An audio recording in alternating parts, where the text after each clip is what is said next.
अब सिसोदिया के master plan का धीरे धीरे खुलासा हो रहा है। एक तरफ केजरीवाल सिसोदिया को सड़क पर ला दिए, परिवार को बेघर कर दिया, दूसरी तरफ सिसोदिया जेल के सलाखों के पीछे पहुंच गया। लेकिन अब जो बड़ा मामला आया है नार्को टैक्स जांच को लेकर के, इस पर बहुत बड़ा अपडेट आ चुका है दोस्तों।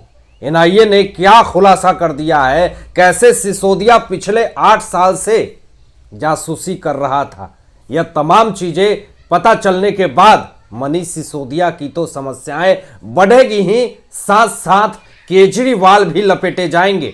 नमस्कार, मैं आशीष राठौर आपका स्वागत करता हूं। सुधांशु त्रिवेदी ने 17 मार्च को प्रेस कॉन्फ्रेंस कर दिल्ली शराब मामले पर बात की। प्रेस कॉन्फ्रेंस को संबोधित करते हुए सुधांशु त्रिवेदी जी ने कहा, तकनीकी कमेटी ने कहा था कि होलसेल का अधिकार सरकार के पास है, लेकिन ये 3 नियम थे, बदल गया।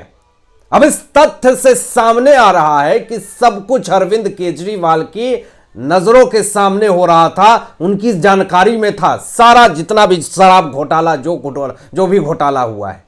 अब नियमों पर ध्यान नहीं दिया गया। सुधांशु त्रिवेदी जी ने कहा, साफ तौर पे कहा है कि केजरीवाल दिल्ली के सारे घोटाले का मास्टरमाइंड है। जितने भी शराब घोटाले हो रहे थे दिल्ली में, केजरीवाल को सब मालूम था, उनकी आंखों के सामने सब कुछ हो रहा था, लेकिन फिर भी उन्होंने नजरअंदाज किया।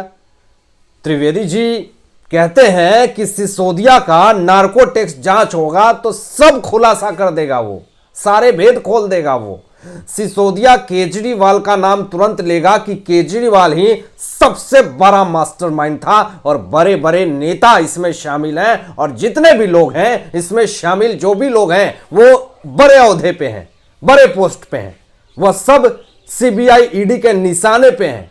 अब सूत्रों से खबर यह भी है दोस्तों कि एनआईए बीच में एंट्री मारेगी, और कहा तो यह भी जा रहा है कि सुधांशु त्रिवेदी जी के तरफ से 8 साल से ज्यादा जासूसी कर रहे थे मनीष सिसोदिया। आखिर किस चीज की जासूसी कर रहे थे, इतने दिनों से क्या कर रहे थे मनीष सिसोदिया, और 8 साल से जब जासूसी कर रहे थे तो क्या इसकी जानकारी नहीं थी केजरीवाल को? अरविंद केजरीवाल दिल्ली के युवा को शराब के समुंदर में डुबाना चाहते थे। अपने निजी स्वार्थ के फायदे के लिए उन्होंने दिल्ली के युवा के भविष्य के बारे में कुछ नहीं सोचा। मनीष सिसोदिया तमाम लोग मिलकर के शराब नियमों का उल्लंघन किए, जिसमें घोटालेबाजी करी, और जितने भी नियम कानून बन रहे थे, जो भी डील हो रहा था, वो सब केजरीवाल के बंगले पे हो रहा था। दिनेश अरोड़ा ने भी इस बात का खुलासा किया है, पिल्लई ने भी इस बात का खुलासा किया है। तो कहीं ना कहीं समस्याएं तो केजरीवाल की बढ़ चुकी है। अब सवाल यह है कि मनीष सिसोदिया ईडी के सामने अपनी बयानबाजी दे रहा है, बयान दर्ज करवा रहा है, कोर्ट की तरफ से ईडी को रिमांड भी मिल चुका है। तो अब इस आधार पर सिसोदिया ईडी के चंगुल में फंस गया है। एक वक्त यही लोग आम आदमी पार्टी के नेता, मंत्री, विधायक, मुख्यमंत्री, यह सब बोलते थे कि हम कट्टरवादी ईमानदार हैं। कहां गई इनकी ईमानदारी? यह लोग कट्टर ईमानदार नहीं, कट्टर बेईमान है, भ्रष्टाचार है। विपक्ष की तरफ से ये बड़े बड़े आरोप लग रहे हैं। अब जो काम किया है केजरीवाल ने, सिसोदिया ने, और ना जाने इस घोटाले में और कितने बड़े बड़े विधायक हैं, नेता हैं, तो इसकी जांच हो रही है। लेकिन इस मामले में 16 से ज्यादा गिरफ्तारी हो चुकी है। अब यहां पर मामला यह है कि अगर केजरीवाल जी खुद को सही बताते हैं और कहते कि मैं सही हूं, हम कट्टर ईमानदार हैं, हमारे नेता, मंत्री, विधायक गलतियां नहीं कर सकते हैं, हम आम आदमी के दर्द को समझते हैं, तो केजरीवाल जी जरा बताइए कि शराब घोटाले में 16 लोगों की गिरफ्तारी क्यों हुई है? क्यों हुआ 16 लोगों की गिरफ्तारी? इसका जवाब आपके पास है। आप कट्टर ईमानदार हैं तो सवाल तो पूछे जाने चाहिए। 16 लोगों की गिरफ्तारी हुई है, अगर गिरफ्तारी हुई है तो उनको जमानत क्यों नहीं मिल रहा? इसका मतलब यही निकलता है कि ये सारे लोग घोटालेबाज, भ्रष्टाचारी नेता हैं, इसलिए इनको जमानत नहीं मिल रही है। और मायने रखता है 16 लोगों की गिरफ्तारी शराब घोटाले में। अब इन लोगों के खिलाफ ईडी को पुख्ता सबूत मिला है, इसलिए ये लोग जेल में हैं। दिल्ली की जनता को, युवक को शराब के समुद्र में डुबा करके केजरीवाल चले हैं कचरा साफ करने। कचरा के बीच में जाकर के भाषण देते हैं, लेकिन अब जरा इस फोटो को देखिए कि कचरा पर भी ग्रीन कारपेट बिछा करके बिल्कुल बाबू साहब की तरह चल रहे हैं। इससे पता चलता है कि मुख्यमंत्री जी, आप आम आदमी पार्टी सिर्फ नाम रखा है, जीवन तो यह वीआईपी वाली जीते हैं, बिल्कुल लेविश लाइफ जीते हैं, शहंशाह वाली जिंदगी जीते हैं। केजरीवाल जी, कचरा कैसे साफ होता है नितिन गडकरी जी से जाकर समझिए। केजरीवाल जी कहते हैं, जरा क्या कहते हैं, उनके बातों को सुनिए जरा।